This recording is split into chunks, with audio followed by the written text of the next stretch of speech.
কথা বলেন না কেন? দুনিয়া কারে থাকতে দিছে বেটা? সাদ্দাত কই? নমরুদ কই? ফেরাউন কই? কারুন কই? পৃথিবীর জালেমরা কই? সম্পদের লুভিরা কই? দুনিয়াদাররা কই? বলো মিয়া, বলো কই? কেউ টিকছে দুনিয়া? কেউ টিকছে? আমরা কিতাবে পড়ছি ভারতের দিল্লির এক বাদশা ছিল শের শাহ।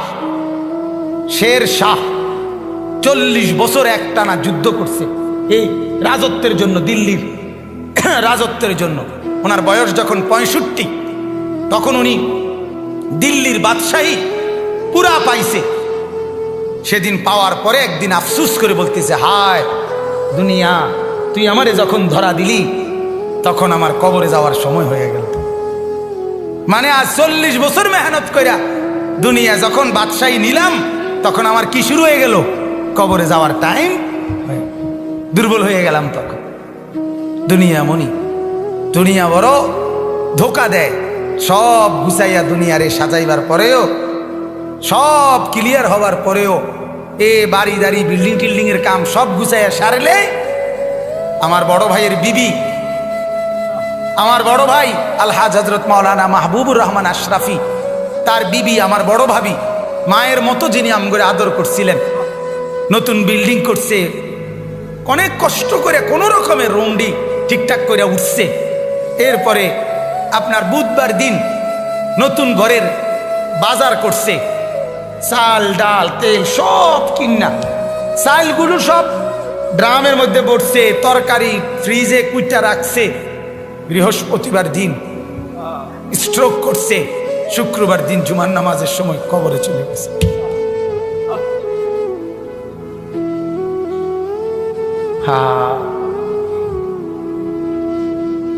আগামীর পৃথিবী, আগামীর সামনে দাজ্জাল বাজান, আগামীর সামনে দাজ্জাল। দাজ্জাল দেখা যায়, দাজ্জাল দেখা যায়, কিয়ামত দেখা যায়। ইকতারাবা লিন্নাসে হিসাবুহুম, আল্লাহ বলে হিসাবের সময় কাছায় গেছে বান্দা। ইকতারাবাতিস সাআ, আল্লাহ বলে কিয়ামত ঘনায় গেছে বান্দা। আরে যিনি বানানেওয়ালা তিনি বলতেছে, ও আমার বান্দা, আমি না বলছি এই নবী শেষ নবী, এই কিতাব শেষ কিতাব, এই দিন শেষ ধর্ম, আর দিতাম না রে। এরপরে তো আমার সংসার আমি গুছাই এলাম, তাহলে কিসের অপেক্ষা করছেন? আল্লাহ যখন বলবে এই জাহান্নামী, আর কোনো কথা বলতে পারবি না, সাথে সাথে জাহান্নামের আযাবের, জাহান্নামীর গলার আওয়াজ, কথার শব্দ বন্ধ হয়ে যাবে। এরপরে আর কোনো শব্দ জাহান্নামী উচ্চারণ করতে পারবে না। আরো জঘন্য কথা আছে, তাফসীরে মারিফুল কোরআন লিখছে, এরপরে জাহান্নামী কুত্তার মতো ঘেউ ঘেউ করবে, কুকুরের মতো শুধু ঘেউ ঘেউ। বিশ্বাস করেন, সেদিন কিয়ামতের দিন তোমাদের পুরা জিন্দেগির আমল ওজন হবে। এই কথাটা বান্দা আমি আবারও বলছি, এটা আল হক, এটা কিন্তু বাস্তবেই আসলেই সত্য কথা। এটা আসলেই কি আমরা অনেক সময় বলি না, হুজুররা আসলে, হুজুররা কয় যে আসলে যত কয় অত না, যত কয় অত না। এমন বুদ্ধিমান আছে না, কথা বলেন না। আরে বেটা, এই বর্তমান জীবনে দুনিয়ায় হুজুরের সব কথা ধরলে চলতে না। আরে ডাকায় তো, তাহলে তুই যদি চলতি নাই পারস, তাইলে তোর তো আল্লাহ তাআলা দুনিয়া ফাড়াইতো ওরা। সব ধৈর্য আল্লাহর কথা চলতে পারবি দেখেই তো আল্লাহ তোমার দুনিয়া ফাড়াইছে, ঠিক কিনা বলেন নাকি? আল্লাহ তো বলছে আমি বান্দার উপরে সাধ্যের অতিরিক্ত কিছুই চাপাইয়া দেই নাই, জুলুম আমি করতেই পারি না। আল্লাহ জুলুম করতে পারে? কথা বলেন না কেন? তো ইন্নাল্লাহা লা ইয়াযলিমু মিসকালা যাররা, আল্লাহ তাআলা এক যাররা পরিমাণও জুলুম করতে পারে না। তো তুমি এটা কি কইলা? তুমি এমনি কেমনে বললে? এই কারণে আল্লাহ তাআলা যেন এটা আবারও বলছে মায়া করে, আল্লাহ মহব্বত করে বলছে, বান্দা শোন, কথাটা ফালাই দিস না, কথাটারে উড়াইয়া দিও না। আরে রাহেন কি এর হিসাব কিতাব, এত কিছু ধরলে চলন যাইতো না। আহ, এত কিছু না ধইরা তুমি যেই চলাটা চলো রে, পুরা দৈর্য তো মানুষ এই চলাটাই চলো। কথা বোঝেন নাই? আল্লাহকে পুরা বাদ দিয়া, নামাজ রোজা বাদ দিয়া যা কামাই করো, শেষ পর্যন্ত ভাত যে দূর খাও, যে বেড়া আল্লাহকে রাজি করে সেজদা করে ভাত খায়, ওই বেড়াও এর দূরে খায়, মানে পেট বরণ পর্যন্ত। কথা বোঝেন নাই আমি? পেট বরণ পর্যন্ত খানা খায়।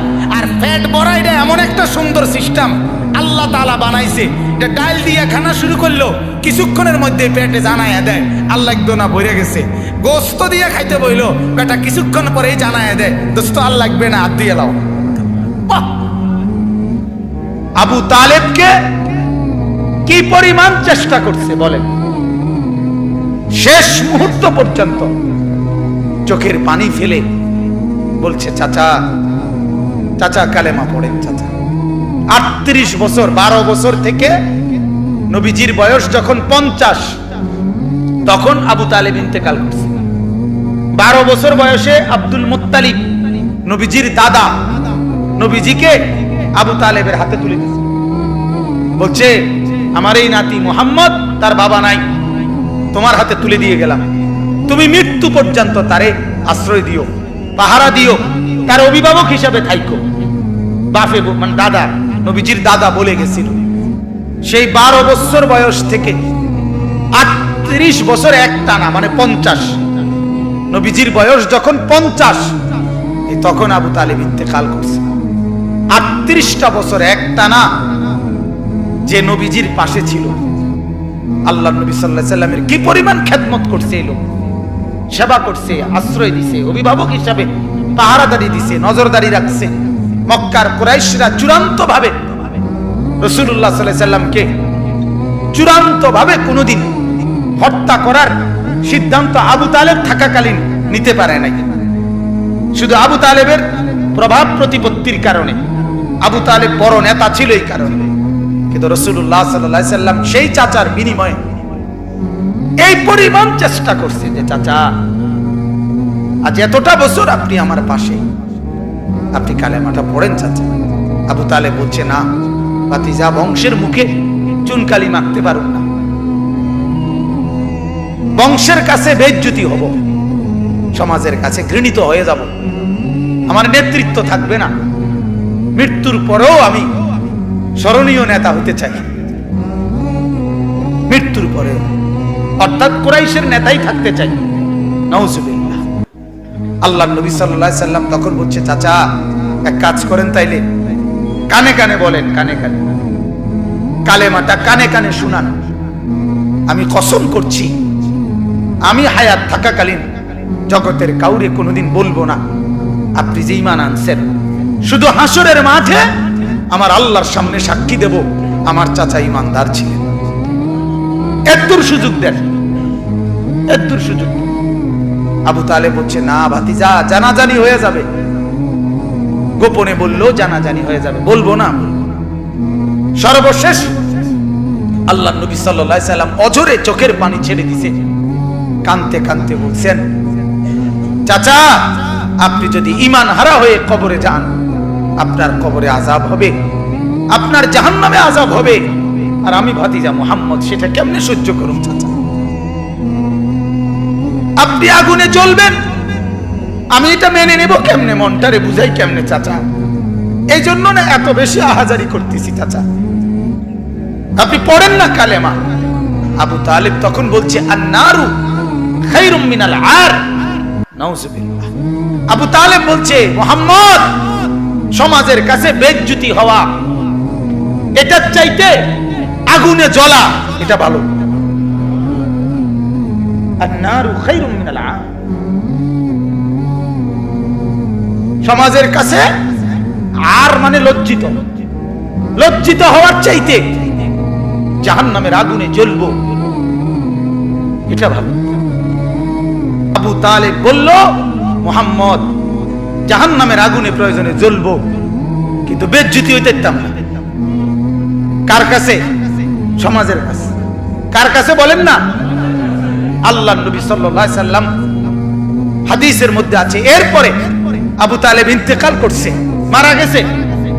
মারা যাওয়ার পরেও নবী এবার বলতেছে চাচা এবার আমি আল্লাহর কাছে আপনার কাছে আপনার জন্য ইস্তেগফার করব, যতক্ষণ আমার আল্লাহ আমারে নিষেধ না করে ততক্ষণ আমি আপনার জন্য। এবার যেহেতু আর আপনারে বুঝাইতে পারলাম না, এবার আল্লাহকে বলি, আল্লাহকে বলতে থাকি। এবার আল্লাহ নবী চাচার জন্য মাফ চাইতে শুরু করছে। ঠিক তখন ওই নূহ আলাইহিস সালামের মতো আল্লাহ তাআলা আমাদের নবীকেও নিষেধ করছে, মা কানা লিন নাবিয়্যি ওয়াল্লাযীনা আমানু আন ইস্তাগফিরু লিল মুশরিকিন ওয়ালাউ কানু উলি কুরবা বা'দা ইয তাবায়্যানা লাহুম আন্নাহুম মিন আসহাবিল জাহিম। আল্লাহ বলেন, নবী আপনার জন্য উচিত হবে না, কোন ঈমানদারের জন্য উচিত হবে না, তার সবচেয়ে নিকটতম জন যদি কুফরি অবস্থায় মুশরিক অবস্থায় মৃত্যুবরণ করে, তার জন্য আমার কাছে মাফ চাওয়া এটা আপনি এবং আপনার ঈমানদার অনুসারী কারো জন্য জায়েজ নাই, অনুমতি নাই। এরপরে নবী থামছে। আমার বলার উদ্দেশ্য হলো ফিকির, বুঝছেন? আমার কথা হলো যে দরদটা কি পরিমাণ ছিল, কথা বুঝছে? আল্লাহ থামানো পর্যন্ত উনি শুধু বলতেই থাকছে, বলতেই থাকছে। হাদিসের মধ্যে আছে, বাপ আল্লাহর নবী বলছে, যখনই জমিনে কোনো বান্দা নাফরমানি করে তখন ওই জমিনের ওই বান্দার পায়ের নিচের মাটিটা, জমিনটা আল্লাহর কাছে আবেদন করে, আল্লাহ আল্লাহ আমার একটু সুযোগ দাও, আমি একটা শুধু গড় দেবো, আমার নিচের মাটিটা উপরে উঠামু, উপরের মাটি নিচে নামামু, শুধু ওই লোকটা যেরকম বিছনায় এপাশ ওপাশ করে আমি আমার জমিনটাকে একটু এপাশ ওপাশ করবো, আমার নিচের মাটি তুলবো, উপরের মাটি নিচে নামাবো, আল্লাহ এরে নিয়া আমি শুধু একটা উল্টানি দিতে চাই, তুমি আমার অনুমতি দাও। রব্বুল আলামিন তখন বলে ওই জমিনকে, না তুই এমন করিস না, ও যে আমার বান্দা, ওরে না আমি বানাইছি, ওরে আমি বানাইছি, এই জমিন আমি কায়নাত আমার হুকুম দিয়ে বানাইছি, আর ওরে আমি হাত দিয়ে বানাইছি, আমার হাতে বানাইছি, ওর নাক আমি লাগাইছি, ওর চোখ আমি লাগিয়েছি, ওর কান আমি লাগিয়েছি, ওর হাত আমি লাগাইছি। আরে আমি সেই মাওলা, যে মাওলা কুন বললে ফায়াকুন, যে মাওলা ভ বললে হয়ে যায়। ওরে বানাইতে এভাবে করি নাই, 9 মাস পরে ওর মায়ের পেটে রাইখা আমি নিজের হাতে ড্রয়িং করছি, নিজের হাতে। একবার নাক লাগাইয়া 100 বার দেখছি, ঠিক মতো হয়েছিনি। একবার চোখ লাগাইয়া কুঠিবার দেখছি, ঠিক মতো হয়েছিনি। এইভাবে 9 মাস আমি তারে যত্ন করে সাজিয়ে, সুম্মা আনশানাহু খালকান আখার, আমি তারে এক মানুষ বানিয়ে এরপরে মায়ের পেট থেকে আমি বের করেছি। যাকে আমি এত যত্ন করে বানাইছি রে, তারে এত অল্পতে কেমনে মেরে ফেলি? না তুই একটু ক্ষান্ত হ, দেখি না ও তওবা করে কিনা, ও ফিরে আসে কিনা, দেখি না। পাকিস্তানের হযরত মাওলানা সৈয়দ আব্দুল মজিদ নদীম সাহেব রহমতুল্লাহ আলাইহি বলতেন যে এক ভেগে যাওয়া সন্তান মাকে ত্যাগ করে, বাবাকে ত্যাগ করে যেই সন্তান চলে গেছিল, 4 বছর পরে 10 বছর পরে 10 বছর পরে সেই সন্তান যদি মার কাছে ফিরে আসে আর চোখের পানি ছেড়ে দিয়া বলে, মা মাফ করে দাও, আমি ভুল করে ফেলছি, সৈয়দ আব্দুল মজিদ নদীম সাহেব বলতেন যে ওই মা ওই সন্তানকে মাফ করতে যদ্দূর দেরি করবে, 90 বছরের ভেগে যাওয়া বান্দা আল্লাহর নাফরমানি করার পরেও 90 বছর পরে যদি একত্রে একদিন এক রাত গভীরে আল্লাহর কাছে চোখের পানি একবার ছেড়ে দেয়, আল্লাহ তাআলা ওই মার আগে রব্বুল আলামিন তাকে মাফ করে দেন। এমন যিনি, তার নাম আল্লাহ। যুবক তুই তোকে চিনলি না, হায় হায়, তামসাটাকে জিন্দেগি মনে করলাম। 1 প্লেট বিরিয়ানি দিবে, 1 প্লেট খিচুড়ি দিবে, 2টা জিলাপি দিবে, এর জন্য জিন্দেগিটা কি কামিয়াবি বানাইলা? এটা কি মনে করলা সফলতা? কিছুক্ষণ মোবাইল চালাইলা, কিছুক্ষণ মেয়ে দেখলা, ছবি দেখলা, নাটক দেখলা, নাচ দেখলা, আর কিছুক্ষণ ঘুমিয়ে রইলা, এটাকেই জিন্দেগি মনে করলা। আর আপনারা যারা ব্যবসায়ী কামাই রোজগারি করেন, আর আপনারা এই কিছুক্ষণের কামাই আর বউ বাচ্চার জন্য ভাত মাছ কিনা এই কদ্দুরকে জিন্দিগি মনে করলেন। আহা, এই সামান্য কদ্দুর ফিকির, এটা তো পিঁপড়ার ফিকির। পিঁপড়া পিঁপড়া।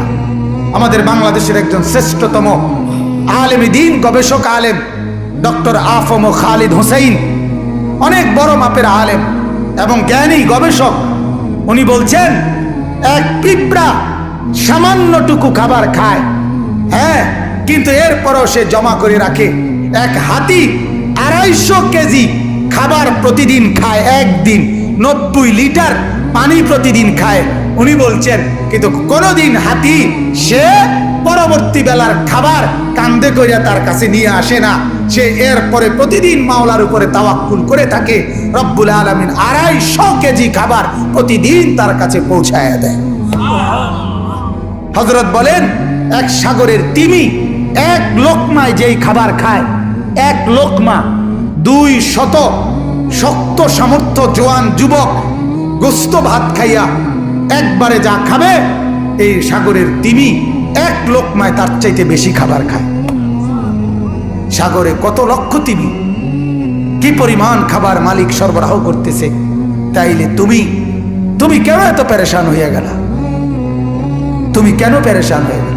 ছেলেটাকেও কামে লাগাই দিলা, মেয়েটাকেও কামে লাগাই দিলা, ফুতের বউরেও কামে লাগাই দিলা, নিজেও কামে লাগাই দিলা। কেউ কাউরে জিজ্ঞাসা করো না, কিরে বাবা তোমার নামাজ পড়ো না কেন? স্বামী স্ত্রীকে বলে না, স্ত্রী স্বামীকে বলে না, বাবা মা সন্তানকে বলে না, সন্তানাদি বাবা মার ফিকির করে না, কারো কোনো ফিকির আখিরাতের নাই। এতগুলো মানুষ মিললে এই ভাত এক লোকমা, ছি ছি ছি ছি। অথচ রব্বুল আলামিন যেটা বললেন যে আমি একমাত্র মুখাপেক্ষী, আমার কাছে সবকিছু মজুদ আছে। তুই বান্দা চাইলে তুই একজন না, লাউ আন্না আউওয়ালাকুম ওয়া আখিরাকুম ওয়া ইনসাকুম ওয়া জিন্নাকুম ওয়া যুকুরাকুম ওয়া উনুসাকুম, আল্লাহ বলে তোদের প্রথম ব্যক্তি, শেষ ব্যক্তি, পৃথিবীর শুরু এবং শেষ সব লোক যদি একত্রিত হয়, পুরুষরাও নারীরাও ছোটরাও বড়রাও মানুষরাও জিনরাও যদি একই মাঠে জমা হয়ে আমার কাছে যার যা লাগবে তা চায়, আল্লাহ বলেন লা আতাইতু কুল্লা ওয়াহিদিন মাসআলাতাহু, সবার চাওয়া আমি ওইখানে রাখকেই পূরণ করে দেব। মা নাফিদাত মিন খাজাইনি শাইউন, আমার ভান্ডার থেকে এক ফোঁটাও কমবে না। এমন যিনি তিনি আল্লাহ। তাকে ছেড়ে কোথায় দৌড়াচ্ছেন? আল্লাহকে ছেড়ে কোথায় যাচ্ছেন? আল্লাহকে ছেড়ে কোথায় গেলেন? যুবক, আল্লাহকে ছেড়ে কোথায় গেলা? নামাজ না পড়ে নর্তকী দেখে লাভ কি হয়েছে পর্যন্ত বলো না একবার। ওই মাদেরকে বলো না, মা এই পর্যন্ত বেপর্দা হয়ে যত মহিলা পুরুষকে দেখাইলা, মা কে তোমারে কয় টাকা চাঁদা দিছে এই পর্যন্ত? 2টা পয়সা তোমারে কোনোদিন দিছিনি, চাইয়া না গেল যা। কথা বোঝেন নাই? তোমারে তো দেখে গেল কিন্তু দ্বিতীয় পয়সা তো দিল না। কি পাইলা? পাইলাটা কি দুনিয়ায়? অবুঝ মানুষ বুঝতে চায় না, অবুঝ সন্তান বুঝতে চায় না। তার সমস্ত দুশ্মনী নামাজের লগে, তার সমস্ত দুশ্মনী আল্লাহর সাথে। সে তার একটা বন্ধু, সামান্য একটা বন্ধু, তার এই সামান্য পরিচয়, তারও মন রক্ষা করতে সে রাজি, কিন্তু সে তার মালিকের মন রক্ষা করতে রাজি না। হায় হায় হায়, কি শক্ত পাষাণ। আল্লাহ আমাদেরকে বুঝ দান করে। আল্লাহ আমাদেরকে, মহিউদ্দিন ভাই অগরে খাওয়াই এলাম না, ওই যে যারা শিক্ষার্থী আছে, ওই যে পিছনে যারা নিচে ওরা ডাক দিয়া বলে, ভাই তোমরা খানার লেগে যারা ঘুরতে আছো খাওয়াই এলাম একবার, যান কোন ওরা এই শিক্ষার্থী আছে। এটাই আমাদের দেশের নিয়ম। আমরা গ্রামে একটা আপনার মানুষের বাড়ির থেকে খুঁজতো, তো তার লগে একটা ছোট ফোলা আছিল, ওই বাড়িওয়ালারা দেরি করলে হেঁটে হেঁটে পুতরে খোঁচা দিত, দিলে হেঁটে শিক্ষার দিয়ে উঠতো, তো আবার হেঁটেই কইতো এই বেকুবের মতো শিক্ষার, তারা আইয়া সাথ তুইব তো